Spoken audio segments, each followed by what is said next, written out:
नमस्ते दोस्तों। आज हम आप लोग को एक नाच का गीत सुना रही हूँ। जो तीजी हमें उस दिन लाइव आने पे बोल रही थी नाच का गीत सुनाने के लिए, तो हम उनको नहीं सुना पाए, तो आज हम ये नाच का गीत सुना रहे हैं। अगर पसंद आए तो प्लीज़ आप लोग हमारे चैनल को लाइक, शेयर और सब्सक्राइब करिएगा। कजरवा हो रतिया बड़ा दुख दीवे, कजरवा रतिया बड़ा दुख दीवे।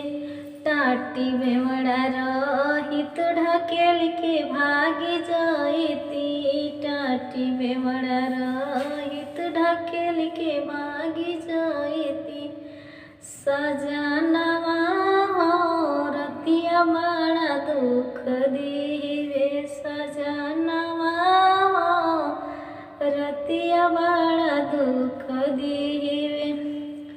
कजरवा हो रतिया बड़ा दुख दीवे।